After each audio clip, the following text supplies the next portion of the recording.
When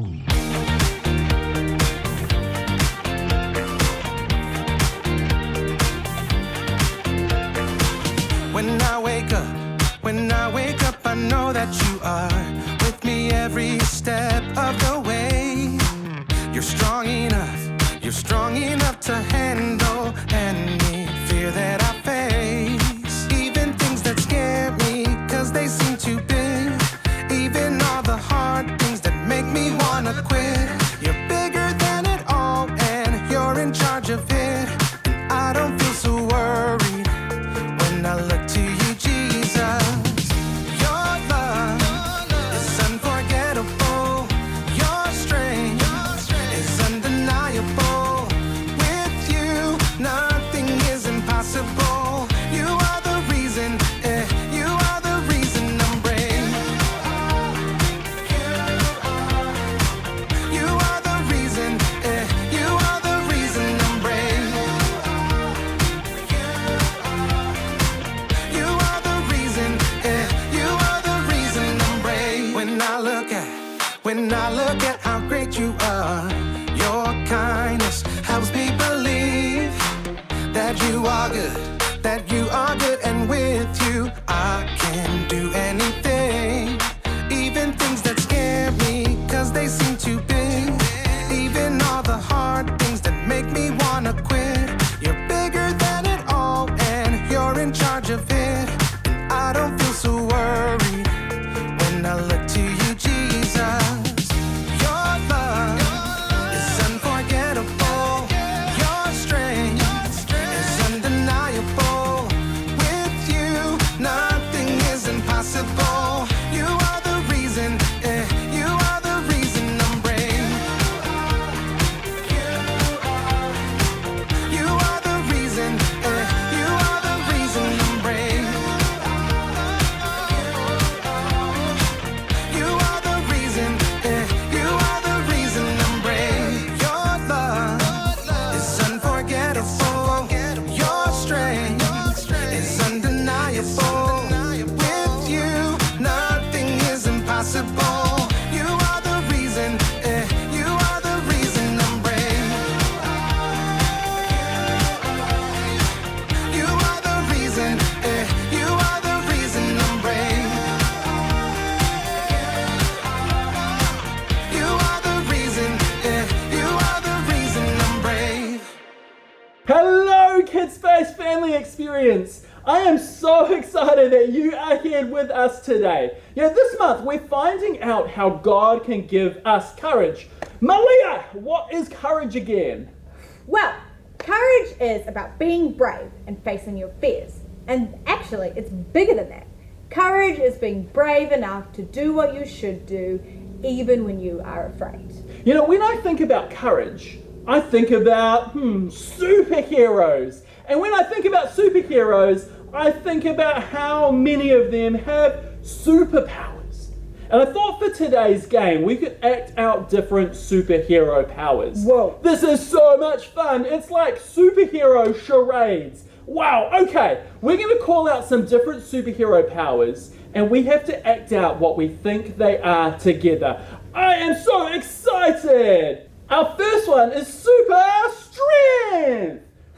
What does it look like? Lifting up a car. Oh, lifting up an elephant. Ooh. Whoa, I'm so strong. Okay, the next one we want you guys to act out is invisibility. What would that look like? Oh, I'm not here anymore. You can't see me. Whoa, where's Nathan? Alright, the next one to act out is time travel.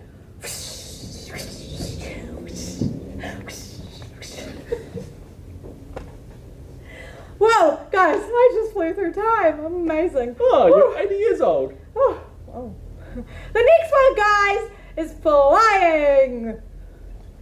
I would have wings. Superman doesn't fly like that. Oh, true.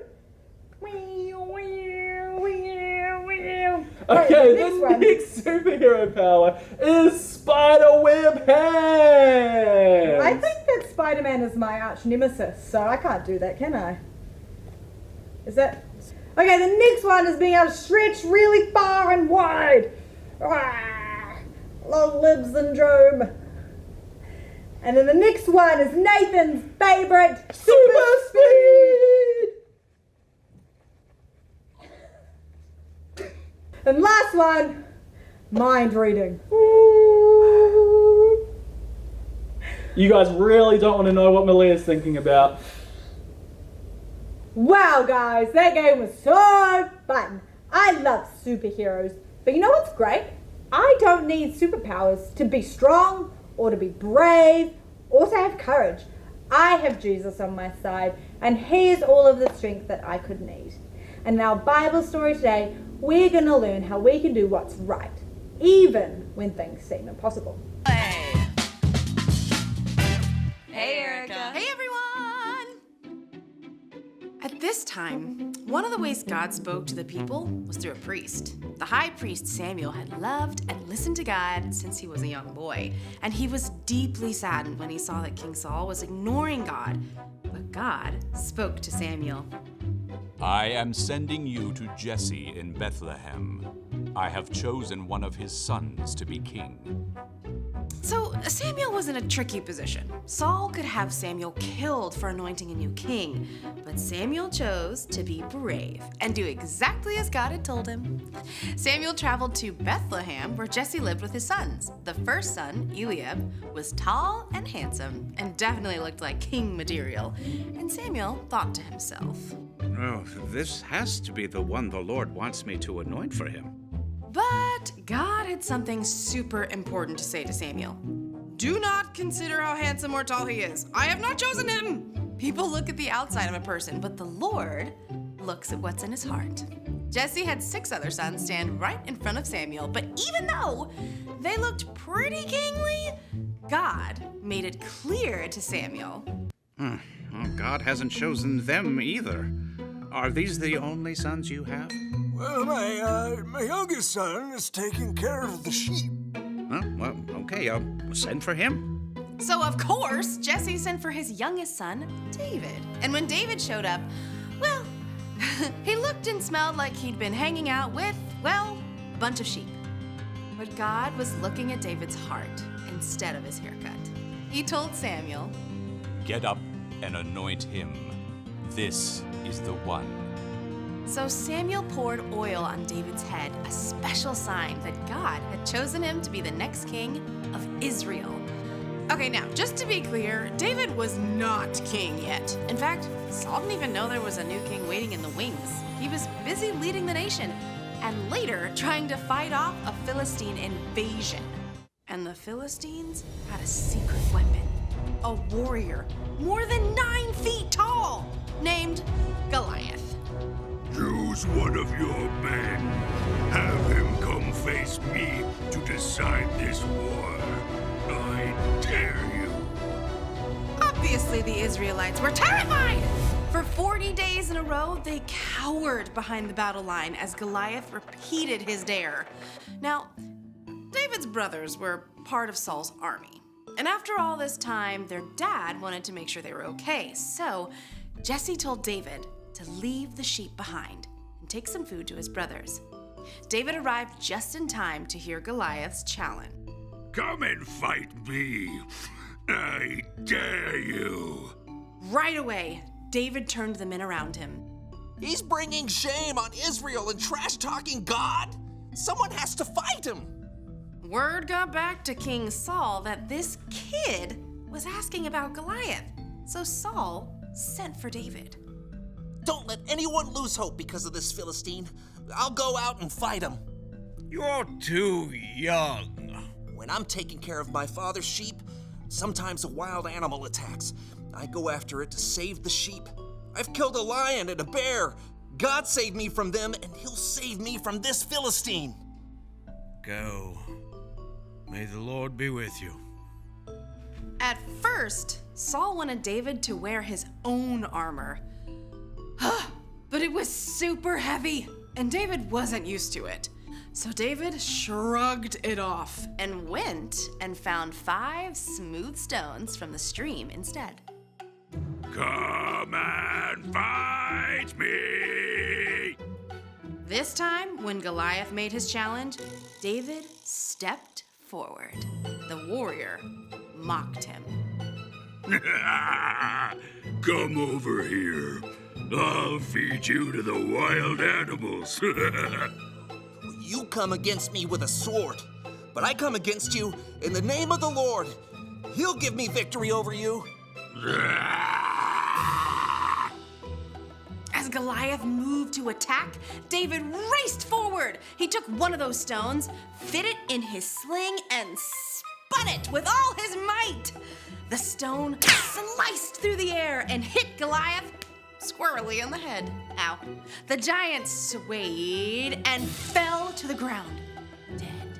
When the Philistines saw their hero was dead, they panicked and ran. The Israelites chased them until their whole army scattered. And Saul was so impressed with David, he invited him to come and live at the palace. The end. I think it's really cool how David had learned to trust God from such a young age, because God helped him protect his sheep from wild animals. David also knew that God was with him because God had chosen him to be Israel's king in the future. That's why David was able to have courage, even when he went up against Goliath and the situation seemed impossible. David trusted God.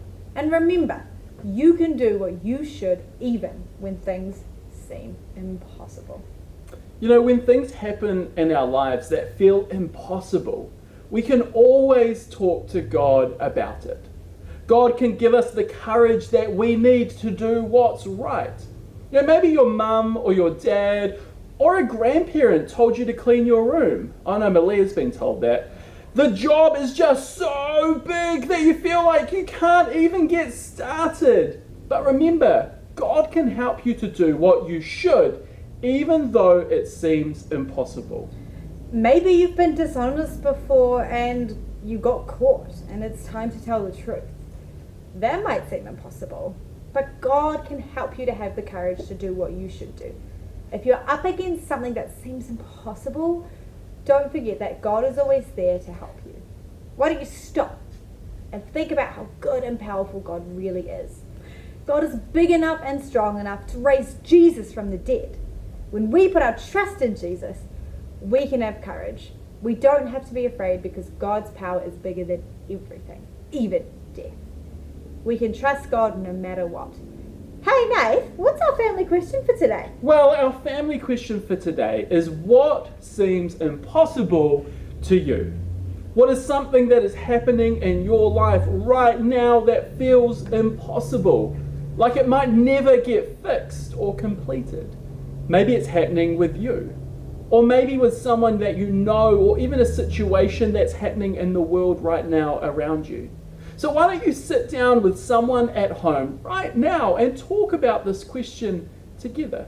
It might help you to understand what it means if you can chat through this with someone else.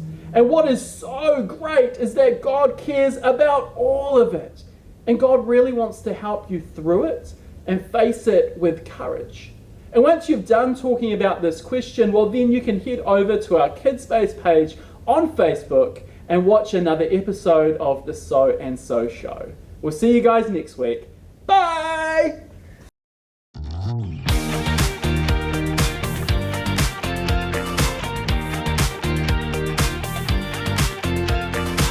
When I wake up, I know that you are with me every step of the way. You're strong enough, you're strong.